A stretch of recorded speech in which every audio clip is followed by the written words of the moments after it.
नमस्कार, मी रवी कुमार.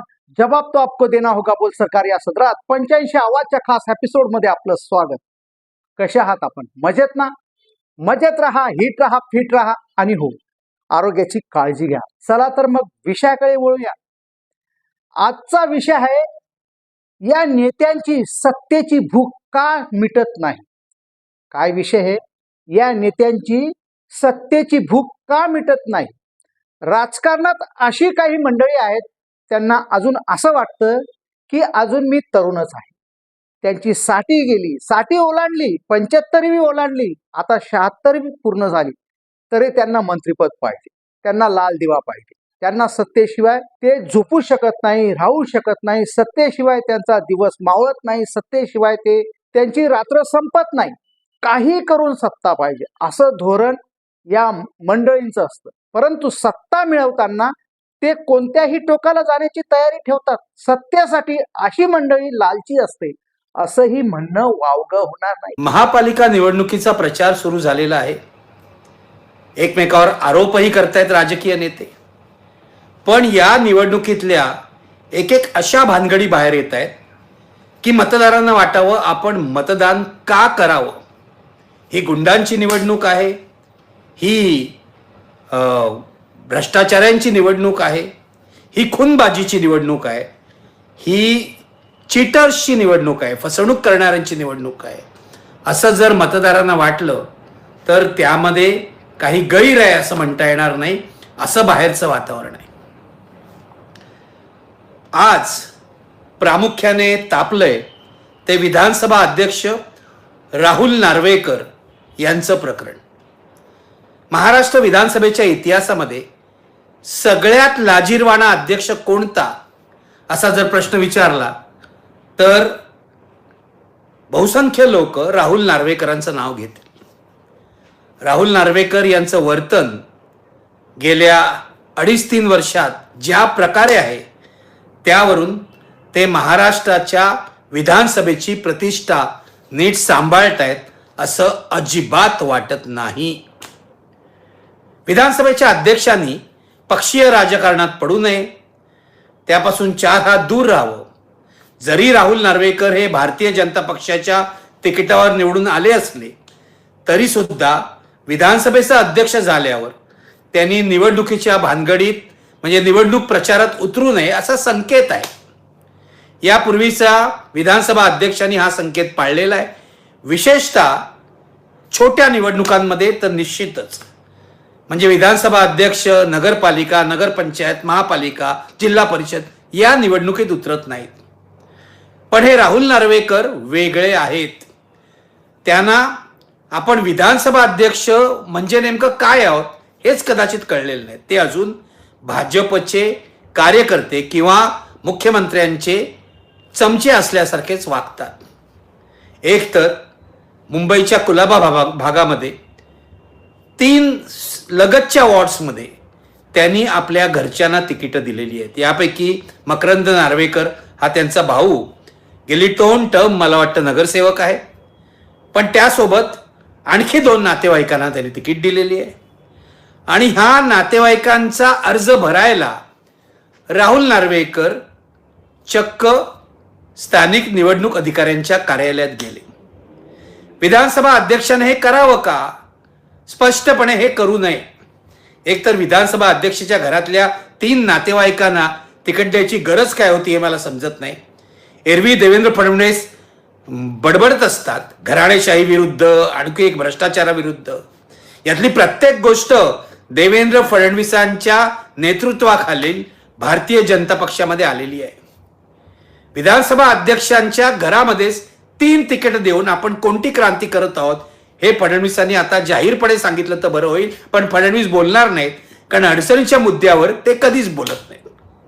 तर 3 तिकीटं त्यांनी दिली आणि हे निगरगट्ट राहुल नार्वेकर जे विधानसभेचे अध्यक्ष आहेत ते निवडणूक अधिकाऱ्यांच्या कार्यालयात अर्ज भरायला गेले. बरं, अर्ज भरायला गेले तर गेले, पण त्यांनी निवडणूक अधिकाऱ्यांवर दबाव आणला, विरोधी उमेदवारांना धमकावलं, अशी गंभीर तक्रार त्यांच्या विरुद्ध करण्यात आलेली आहे. जी तक्रार निवडणूक अधिकाऱ्याकडे गेलेली आहे. आपच्या उमेदवाराने ही तक्रार केलेली आहे. जनता दल एसच्या उमेदवाराने आधी ही तक्रार केली होती, आता ती मागे घेतली आहे. आता ती कोणत्या परिस्थितीत मागे घेतली हा एक संशोधनाचा विषय आहे, पण आपची तक्रार अजूनही आहे. सगळ्यात महत्त्वाची गोष्ट म्हणजे या भागाचे जे निवडणूक निर्णय अधिकारी आहेत कृष्णा जाधव यांच्याबद्दल, यांच्या वर्तनाबद्दल ज्या तक्रारी आहेत त्याबद्दल अहवाल पाठवायला महापालिकेला निवडणूक आयोगाने सांगितलं होतं, राज्य निवडणूक आयोगाने अर्थातच. हा अहवाल कृष्णा जाधव यांच्या वर्तणुकीवर आक्षेप घेतो आहे. कृष्णा जाधव यांचं वागणं चुकलं असं हा अहवाल म्हणतोय. कृष्णा जाधव यांनी काय केलं? त्यांनी जे विरोधी उमेदवार होते, म्हणजे आम आदमी पार्टी किंवा जनता दलेचे उमेदवार होते राहुल नार्वेकर यांच्या नातेवाईकांविरुद्ध, यांना 5 वाजेपर्यंत बाहेर बसवून ठेवलं. बाहेरचे जे अधिकारी होते कार्यालयातले ते त्यांच्या कागदपत्रांची छाननी वगैरे करत होते. 5 वाजता हे जे निवडणूक निर्णय अधिकारी आहेत कृष्णा जाधव यांनी अर्ज घेणं थांबवून टाकलं. खरं तर बाहेर कागदपत्रांची छाननी चालू असताना अर्ज घेणं थांबवणं योग्य नसतं. तशा सूचना आहेत निवडणूक निर्णय अधिकाऱ्यांना की प्रोसेस जर चालू झाला असेल तर तो तुम्ही थांबवू नका. पण कृष्णा जाधव यांनी हा प्रोसेस थांबवला आणि या अधिकाऱ्यांचे अर्ज घेतले नाहीत. त्यामुळे राहुल नार्वेकर यांच्या नातेवाईकांचे जे अर्ज होते की उमेदवारी होती ती अधिक भक्कम झाली. हे कृष्णा जाधव यांनी केलं कारण राहुल नार्वेकर यांनी जाधव यांच्यावर दबाव आणला असा आरोप आहे. जाधव यांच्यावर दबाव आणला याचं सीसीटीव्ही फुटेज उपलब्ध असणार. कार्यालयामध्ये सीसीटीव्ही कॅमेरे आहेत.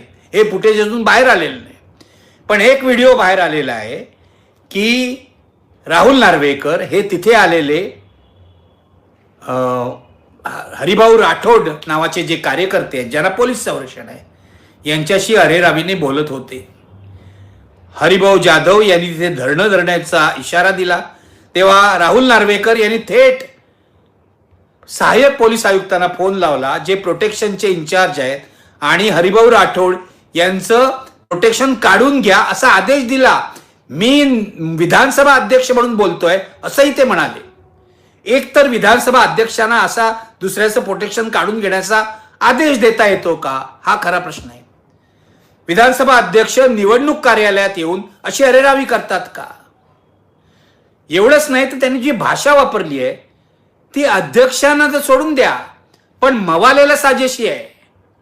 आज त्यांच्या विरोधात हर्षवर्धन सपकाळ काँग्रेसचे प्रदेश अध्यक्ष यांनी पत्रकार परिषद घेतली. काल उद्धव ठाकरेंनी त्यांना निलंबित करा अशी मागणी केली. ही अतिशय योग्यच मागणी आहे, लक्षात घ्या. मवाल्याचीच भाषा आहे. तुम्हाला बांबू मारतील का बांबू घालतील असे उद्गार त्यांनी ते व्हिडिओत काढलेले आहेत. नीट ऐका तुम्ही. हा महाराष्ट्राचा विधानसभा अध्यक्ष आहे. मुळामध्ये राहुल नार्वेकर यांची कोणतीही पात्रता, मी लायकी हा शब्द वापरत नाहीये, पण कोणतीही पात्रता विधानसभा अध्यक्ष व्हायची नाही. फडणवीसांची चमचेगिरी करतात म्हणून अध्यक्ष झालेले आहेत आणि पक्षपात करण्यासाठीच त्यांना अध्यक्ष बनवलेला आहे हे लक्षात घ्या. शिंदे शिवसेनेतून फुटून बाहेर पडले. त्यांच्या पक्षांतर प्रकरणावर पडदा टाकण्यासाठीच राहुल नार्वेकरांची नियुक्ती आहे अध्यक्ष म्हणून. नाहीतर जर मुख्यमंत्र्यांची नियत जर चांगली असती, मुख्यमंत्र्यांचा हेतू जर चांगला असता तर राहुल नार्वेकर यांच्यासारखा पक्षांतराला सोकावलेला माणूस कधीही विधानसभा अध्यक्ष झाला नसता.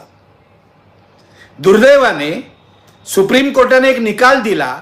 त्या निकालाच्या सुद्धा चिंधड्या उडवल्या राहुल नार्वेकरांनी आणि शिंदे यांच्या बाजूने निकाल दिला. त्यांच्यावर आक्षेप घेतले गेले, अनेक कायदे तज्ञांनी आक्षेप घेतले गेले, तरी त्याची लाज शरम राहुल नार्वेकरांना काही नाही. कारण आपण काही विधानसभेची प्रतिष्ठा ठेवण्यासाठी नाही तर आपण केवळ सत्ताधारी पक्षाची चमचेगिरी करण्यासाठी आहोत असा समज नार्वेकरांचा आहे आणि फडणवीसांच्या आशीर्वादामुळे तो योग्यच आहे असं म्हटलं पाहिजे. या कुलाब्याच्या प्रकरणामुळे महानगरपालिका